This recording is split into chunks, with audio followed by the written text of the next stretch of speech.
Hello everyone, and welcome to today's webinar, A QA's Role in a Scrum Environment. Firstly, I would like to thank Olga for inviting me, and also the Quality Assurance Group and QA Info Group for organizing this series of webinars. This webinar will be 35 minutes long. This is on purpose, so we'll leave enough time for questions and discussions at the end. Feel free to use the YouTube chat to ask any questions throughout this webinar. This webinar is not going to be a technical talk, and I would like to make it as interactive as virtually possible, so please do submit your questions. I decided to do this webinar due to QA not specifically mentioned in any of the Scrum courses. This may be sometimes confusing to QAs. Hopefully, this webinar will help you understand your role better, and you can tell the world that the QA role in Scrum is not just about executing test cases and reporting bugs. Hopefully, by the end of this webinar, you will remember tips and tricks on how to help in current situations, which at the moment are not very clear. Before we get started, a bit about myself. Hi, I'm Andrea Borch, and I'm Maltese. I currently work as a senior QA engineer with a company called Catena Media.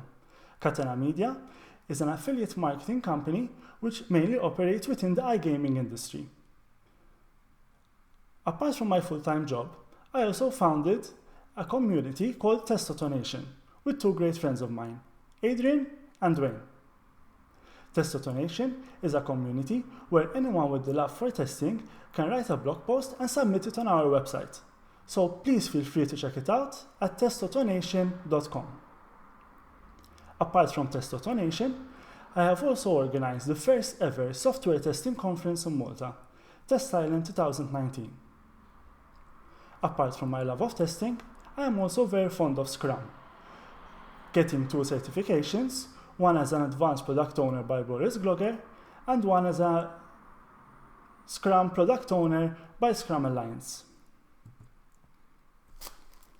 The main topic of today's webinar is obviously Scrum and the role a QA has within a Scrum environment. But before getting into that, we've been hearing about Scrum for so long. Probably most of you already work in Scrum, in a Scrum environment. Others are probably transitioning to a Scrum environment, while others have already tried Scrum and didn't like it, and moved on to maybe another agile methodology. But the fact is that today Scrum is the most popular framework used by many software houses all over the world, or at least they think that they are using Scrum. But what is Scrum, and why is it so popular? Well, Scrum is an agile methodology designed for software development teams, with the customer or user as the central focus. Scrum Alliance defines Scrum as a framework within which people can address complex, adaptive problems, while productively and creatively delivering products of the highest value. The Scrum framework consists of Scrum teams and their associated roles, events, artifacts, and rules. Each component within the Scrum framework serves a specific purpose and is essential to the Scrum success and usage. A fun fact about Scrum is that their unofficial color for some reason is yellow, so now you know why most of my slides are actually in yellow. From the above Scrum Alliance definition, we have just come up with the three must-haves of Scrum: artifacts, roles, and events. These are the three critical ingredients which your organization needs in order to use Scrum to its full value. If one of these is missing, then you are not completely working in a Scrum environment, and something is bound to go wrong. We'll be going through the three must-haves individually and how a QA can benefit and also contribute to each of these must-haves. Let's dig a bit deeper to understand what each of these must-haves consist of.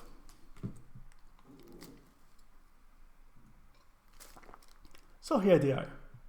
Each must-have contains both formal and informal items. These items all work together in order to create a perfect Scrum environment.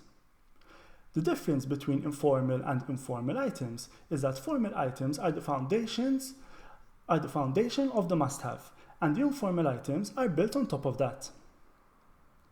There are also items which are not considered formal or informal items, but we'll get to that later on. As mentioned before, QA specifically is never mentioned in Scrum. So today, we'll be going through what, in my opinion, are QA-related items, which we underestimate and didn't know can contribute even more than we already do. The items we'll be discussing are the following: the product backlog, the visual board, planning, the refinement meeting, and the Scrum team. Understanding the values of these items as a QA will not only help the Scrum team, but also help you as a QA in your day-to-day tasks. The following picture is a representation of how all formal and informal roles fit in. As you can see, it's just one cycle, which in Scrum is known as a sprint. Sprints are usually 2 to 4 week iterations, depending on your team. The main focus should be that at the end of the sprint, the team can showcase a PSP, which means a potential shippable product. A PSP is something tangible for the user, something which will improve the user experience or something the user can gain from. These are usually new features which are developed. As mentioned before, the center of Scrum is the customer. So at the end of every sprint, the team must produce a PSP in order for the customer to feel involved and give feedback quickly. This is on the contrary to the waterfall model. Before going through the must-haves, let's take a step back and remember the waterfall methodology. As you can see, testing is on a stage on its own, where work is passed down to the QA. The QA is only involved at the very end of the project, once all the code is complete. QA is not part of the development stage, and testing is done in big chunks. In Scrum, QAs are involved at the very beginning of a project, where they work closely with the business analysts and developers. I am mentioning the waterfall model in order to compare the two methodologies in the upcoming slides. This will help you realize how much the role of a QA progressed from the waterfall time. Let's start with our first must-have of the webinar, the Scrum roles. In Scrum, we have 3 formal roles: the product owner, the Scrum Master, and the development team. Together, these make up what is known as a Scrum team. Straight away from the first slide, QA isn't mentioned as a role. Developers are mentioned. They're called the development team. But what about QAs? Isn't QA a role in Scrum? Are there no QAs in Scrum? Who will do the testing? Well, calm down a bit. A lot of QAs ask that question, and this is due to the waterfall mentality that testing is in a different stage to development. But in Scrum, a QA is part of the development team. Testing is done within the development team and not test the application when the code is already done and the application is already built. This is also due to the Scrum team definition. Scrum Alliance defines the Scrum team as self-organizing and cross-functional. Self-organizing teams choose how best to accomplish their work, rather than being directed by others outside the team. Cross-functional teams have all the competencies needed to accomplish the work, without depending on others not part of the team. Scrum teams deliver products iteratively and incrementally, maximizing opportunities for feedback. Incremental deliveries of done products ensure a potential useful version of working product is always available. Boris Gloger also adds that the team voluntarily commits to delivering functionalities within one sprint, in which it is accountable and responsible for the quality. So forget about the them and the us that have been used to for so long due to the waterfall model. We as QAs are now part of the dev team. We are a Scrum team. QAs, front-end developers, back-end developers, all in one team, with one common goal: to get that potential shippable product out at the end of the sprint, as a team. A potential shippable product which has been planned for, developed, and tested by the same team, within a sprint. So now that we know what a Scrum team consists of, let's give a typical example of how companies get Scrum teams wrong. So this company has 3 teams. 2 teams have a PO, back-end developers, and front-end developers. The third team is just made up of QAs and a QA lead. Is this within the Scrum definition that we mentioned before? Definitely not. Why? These teams are not cross-functional, and also, who will be responsible for the final potential shippable product? Will it be the team that developed it, or will it be the team of QAs which tested it and released it? As you can see, this doesn't make sense. Also, what happens when a QA finds a bug? Will they push it back to the team who developed it? Or will the team in itself actually fix that bug? This kind of team structure is leaning towards a waterfall structure. It does not work in Scrum. The only exception to the rule where I can see a team which consists of only QAs and a QA lead is when the team only focuses on, for example, an automation framework. So the automation framework can be seen as the product, where only the QAs are developing it without the need of help from external backend or front-end developers. So everything is done within one team, within the sprint.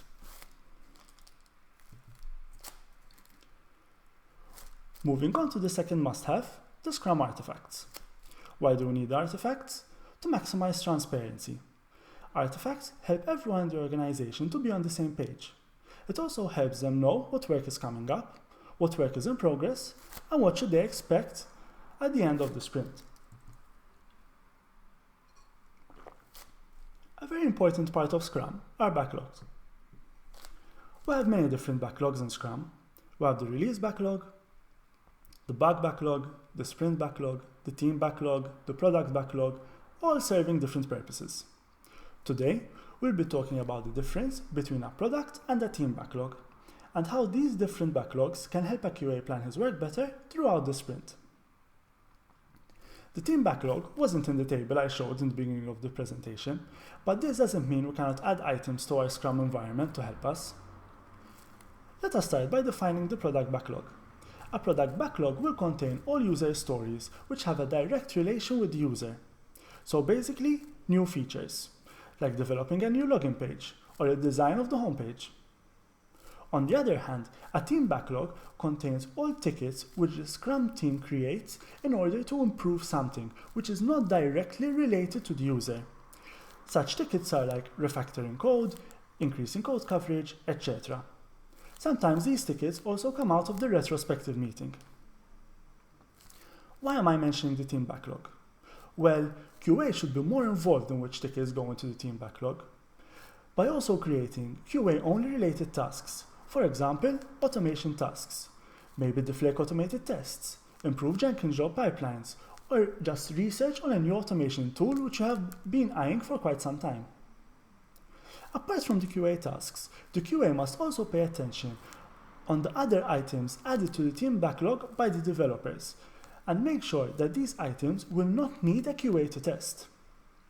The items in the team backlog are important in sprint planning to bring out the maximum capacity of the team, but we'll discuss this in detail very soon. The next artifact we'll speak about is an informal artifact, which I am sure everyone knows about. This is the visual board. A visual board can be digital, like Jira or Asana, or a physical board with sticky notes. Why am I mentioning the visual board? Well, I bet most of your visual boards contain many columns. To do, on hold, in progress, code review, to test, PO approval, ready for release, released, done, and the list goes on. Why this is not a terrible thing? The problem is that it is very difficult to maintain, and also keep track that all members are sticking to the work in progress limit. The work in progress limit is the maximum number of tasks a developer should be assigned to at one go. The recommended work in progress limit should be one product backlog item and one team backlog item for every developer. The number is usually agreed upon within the Scrum team. The work in progress limit should help the QA to not be maxed out by the end of the sprint, and also help the team keep the sprint goal. Why? Because as mentioned before, team backlog items do not need to be tested by the QA. Therefore, the best visual board is one with 3 swim lanes: to do, in progress, and done. How do you know when you can test a feature? Easy. It will be assigned to you by the developer or the person who has just code reviewed the feature. How do you know that developers are keeping within the work in progress limit? Again, easy. This can be seen from the number of items in the progress column. If you are a team of 5 and have 15 tickets in the in progress column, this is a cause for alarm. It is very important that a dev should not pick up a product backlog ticket till his previous product backlog ticket is set to done. Till the other ticket is set to done, he can pick up a team backlog ticket, which, like we mentioned before, doesn't need a QA to be set to done. This will help the QA to not be the bottleneck and keep up within the sprint goal. I've been mentioning done quite a lot. What do I mean by done? When I say done, I am referring to the definition of done, or DOD, which is set by every team. This is a dynamic document. Scrum Alliance defines the definition of done as when a product backlog item or an increment is described as done, everyone must understand what done means. Although this may vary significantly per Scrum team members must have a shared understanding of what it means for the work to be complete, to ensure transparency. This is the definition of done for the Scrum team and is used to assess when work is complete on the product increment. Product increment is what we mentioned before as the PSP. They are the same thing. From the definition, we can say that definition of done is not set once and not set in stone. Definition of done is improved on a sprint-by-sprint basis. But it is important that when a ticket is moved from in progress to done, it does satisfy all the done criteria. Items in the definition of done can be unit test completed, approved by the QA, approved by the PO, and I would also recommend to add released to your definition of done. This is for the simple reason that when tickets are not released, they are moved from one sprint to the next, for various reasons, such as you have to retest the feature on production, the Jenkins job build failed, etc. You do not want this to be the start of every sprint. Also make sure to bring up the definition of done during the planning and estimation meetings. This will help business to realize how long it takes for a feature to be released after the code of the feature is actually done and tested. And also, the team can make more accurate estimations during the refinement meeting. As a QA, you can monitor the work being performed by the team and ensure that each completed user story meets the benchmarked definition of done. You can be the gatekeeper of the definition of done.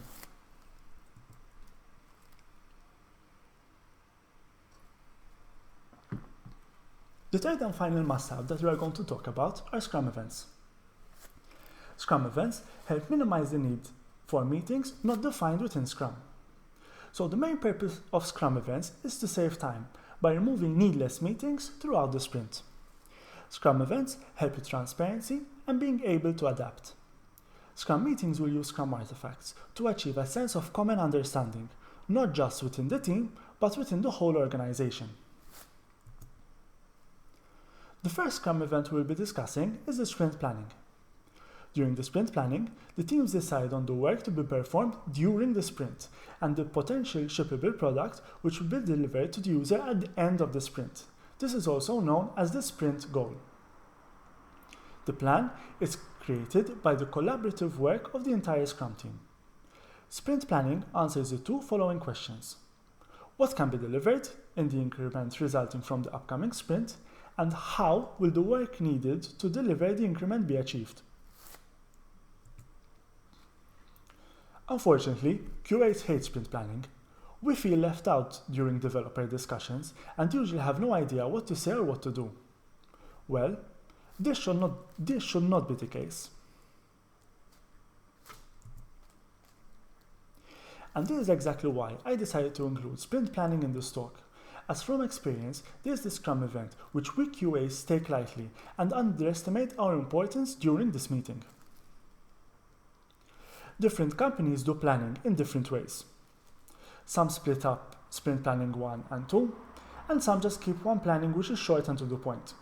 Whatever the format of the planning, you must be involved as a QA. If the planning is technical, it's okay that you don't understand everything, take notes and ask questions. Sprint planning will be useful when you need to test later on. make sure to take in whatever the developers are discussing. How can you test something without understanding it first, right? Also, sprint planning should help you come up with test cases, so make sure to write these down during planning and document them later on. Another part of sprint planning is to calculate the team capacity during the sprint. The team capacity is simply the number of hours available of the whole Scrum team combined during the sprint. Depending on the number of hours available, the team will commit to a number of user stories to be done during the sprint. I am mentioning this as most of the time there is only one QA within a team. If you are the only QA and you are going on vacation, make sure to raise this in the planning session, as most of the times, without a QA, the team will not satisfy the definition of done and therefore not complete the sprint goal. It is important that if a QA has reduced capacity within a sprint, the team will commit to more team backlog items within that sprint, since again, these items do not need a QA to satisfy the definition of done.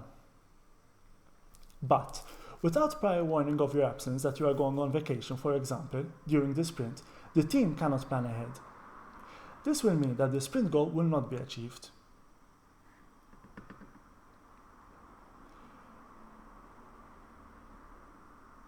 Even worse for you, this also means that when you come back from holiday, you will have a huge backlog of tickets to test and will take you a while to catch up. This is a problem which is uniquely QA related, so if you do not bring it up during sprint planning, no one will. The final thing QAs take for granted in sprint planning is that even QAs should commit to something during a sprint. Don't forget about your team backlog items and your automated tasks. Make sure to raise your voice and tell your colleagues, guys, I'd really like to finish this automated task this sprint, but we didn't leave enough capacity for me. Can we swap something, please? Or, guys, I really want to do some research on this cool new tool I found. Can I dedicate some of my time in the sprint, please? Make planning useful. Do not waste it. Take the opportunity during planning to give you enough time to improve yourself as a QA. Speak up during planning. This is critical. The next Scrum event we'll speak about is refinement, otherwise known as groomings. Refinement is the act of adding detail, estimates, and order to items in the product backlog. Refinement meetings usually use Scrum Poker to estimate stories. Such meetings will help the PO to know the size of his backlog. Refinements are not easy, especially in the beginning.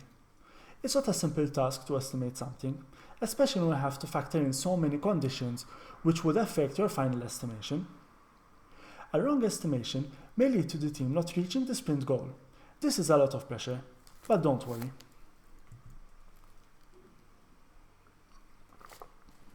From experience, I can say that QAs do not use this meeting to their full potential and also make some minor mistakes.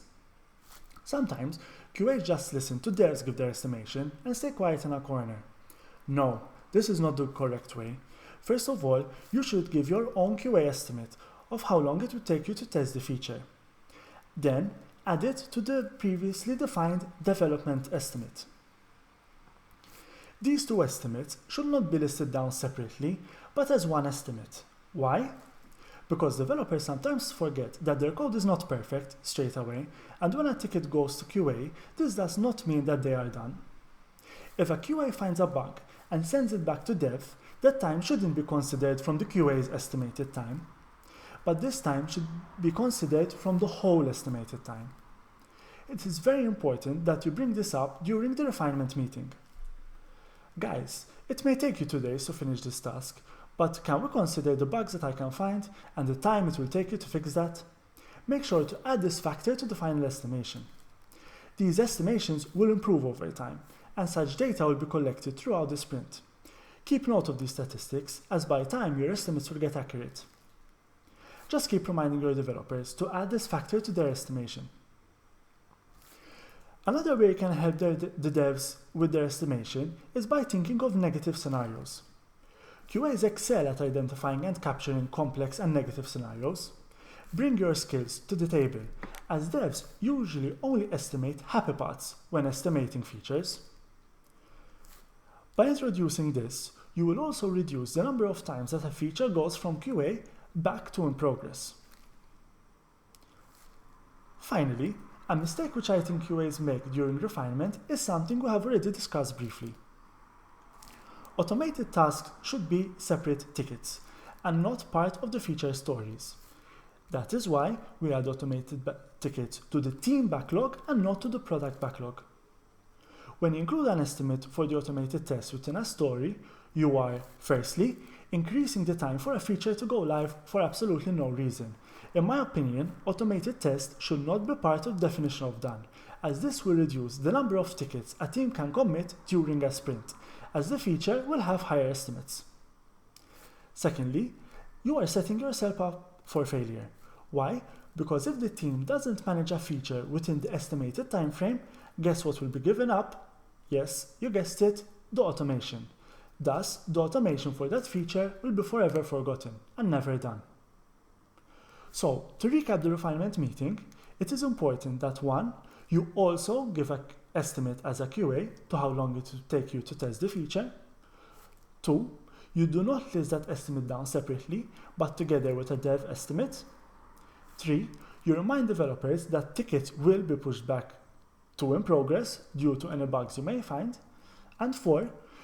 You should not include an estimate for an automation task within the story, but automation should be created as a separate task and put in the team backlog. Okay, so we briefly spoke about automation, but where does automation fit into Scrum? Automation in Scrum is definitely a tester's best friend. This is particularly true on a Scrum project, as a QA must perform full functionality testing of the new features as well as making sure that all previous features are still working. Therefore, having an automated regression suite will help you save time and provide rapid feedback if the feature is working or not, even before being assigned to the tester. So the first thing I would like you to understand is that you should not automate everything. In a past webinar organized by this group, we saw how the guy mentions that you should automate something only if it gives a return on investment. Another tool which I would like to use is the automation matrix created by Andrew Jones. This will help you be smart on what to automate. The automation matrix is where you give a separate score for gut feeling, risk, value, cost efficiency, and history. And depending on the final score, you can decide if to automate or not. Andrew Jones explaining how this works is linked in the slide. It is also available in YouTube, but let's just do one example. For example, a new feature is registration. Gut feeling is pretty self-explanatory. Do you think this feature should be automated? Yes or no? I say that registration should be automated. Next is risk. Risk is calculated by 2 factors. The first factor is how much it is used by users. The second factor is the impact it would cause users. In my opinion, if registration is always used by users, so I would give this a score of 5. The impact it would cause users is very high, as if a user cannot register, they cannot use the product, so this will also be given a score of 5. When multiply the 2 scores together, you get a score of 25. Next, value. Value is also calculated using 2 factors. The first, if the automated test will provide new information. And the second, the priority the developers will give this bug when you report it. Again, both are calculated on a score of 1 to 5. The test will definitely provide new information if the registration is not working, and developers will definitely put this high on their list if there is a bug. I'll give both scores 5 and 5, so again for value we have 25. Next up is cost efficiency. How quickly would it take you to finish this automated task from 1 to 5? Also, the second factor, how easy is it to script? Registration is relatively easy and quick to do, so again, I would give this a 25. Finally, history. History considers the factor of how many times similar bugs appear which are similar to registration. I would only give this a 2. And the second factor is the historical failure of the test. So how many times is this test failing? Since registration is quite simple, I would give this a 3. So the final score, 2 times 3, will be 6. With a final score of 81. 81 falls in the to automate block. So this is a non-brainer. Registration should definitely be automated. As a second example, we can use the forgot password. I think I should automate the forgot password. If the forgot password doesn't work, it won't be as much as an issue as the registration not working, so this will be a lower score. I will give this a 10. For value, we will definitely know a lot of information if this test fails. For example, maybe our emails are not being sent to the user or there's a problem, so this will definitely be a 25. When it comes to cost efficiency, this is going to be a bit more complex to automate than registration. Why? Because we have to include emails in our test, maybe use some third-party APIs which we have to integrate within our automated test script. So this will be a bit more hard to automate. Thus, we'll only get a 9 as a score.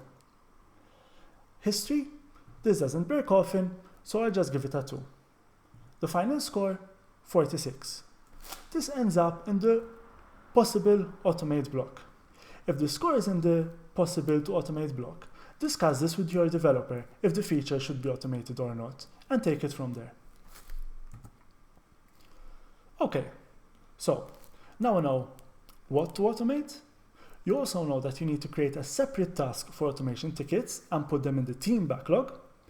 And finally, you also know that you need to raise awareness during sprint planning that, hey guys, I have automation tickets that I would like to do during the sprint.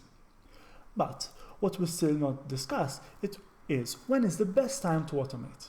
Well, the fact is that a QA really needs to know how to manage his or her time. In my opinion, the best time to automate tickets is in the beginning of the sprint. In the beginning, this is why I mentioned before that it is vital not to carry tickets from one sprint to the next. This is the perfect time to automate. Another good time to automate is when the sprint is dedicated to refactoring and increasing test coverage. Use this golden opportunity as time to automate. A whole sprint dedicated to automation. What more could you want?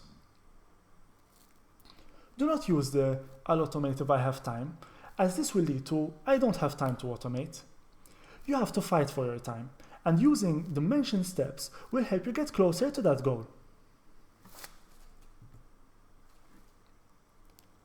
Finally, the last item on my agenda. Can a QA also be a Scrum Master? This is a very popular question because the fact is that a lot of companies do not have Scrum Masters. Believe it or not, QAs have many similar skills and traits that a Scrum Master possesses. So it's only natural that a QA says, well, I can do that too. So what is my opinion on this? Well, having gone through this myself, as being a full-time QA, a Scrum Master on the side, I would tell you, go for it. Give it a try. But give it a try only for a couple of sprints. Why is that? Because a Scrum Master is a full-time job, and your company should appreciate this. You will burn yourself out. Also, the time you spend on Scrum Master tasks is taken from, you guessed it, automated tasks. Try out this hybrid role, but try it out only for one reason, to see if you like being a Scrum Master more than you like being a QA. Check if a Scrum Master is a career path that you would like to pursue. But it is important that you will make this intention clear from the beginning. Taking up this role full-time will not affect you only, but also affect your team's performance over a long period of time. So make sure to give yourself a time frame in order to figure out if there is something you like or not. If not having a Scrum Master is a problem in your company, a trick which I found useful is that the Scrum Master role can be shared time between all the developers. So first take it up yourself as a QA and try it out for a couple of sprints. And after maybe 3 or 4 sprints, then one of the developers can try it out. And keep on rotating like this. This way, no one will be burnt out and everyone can appreciate how hard it is to be a Scrum Master. That's it from me. Thank you so very much for listening and hope you enjoyed it as much as I did. You can reach out to me on Twitter at testautonation or via email at andrea.borch@testautonation.com, and I'll get back to you as soon as possible. I don't know if we have any other questions that we can discuss right now. Okay, so the first question from Alexander, if the presentation will be available.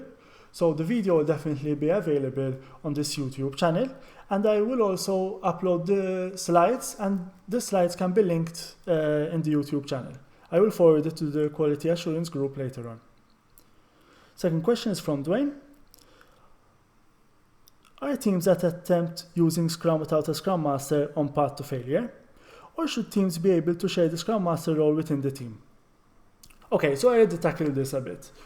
So, are teams that attempt using Scrum without a Scrum Master on the path to failure? So and so. For the simple reason of the answer of the second question, that the role of the Scrum Master can be shared within the team. As I mentioned before, the Scrum Master role is a full-time job. A lot of companies do not appreciate the Scrum Master role fully. That is why it makes sense that all the team members try this out as a hybrid role in order to raise up this issue to upper management. Hey, we tried out the Scrum Master role, it is taking a lot of our time, we had a lot of issues related to Scrum, to the Scrum Master role, so we think that our team actually needs a full-time Scrum Master on the job. You can only convince the upper management to introduce the Scrum Master role if you have tried and tested it yourself. Bring data to the table, show the upper management that it is not easy to be a Scrum Master on the side, and also if you want to implement Scrum properly, you always need a Scrum Master.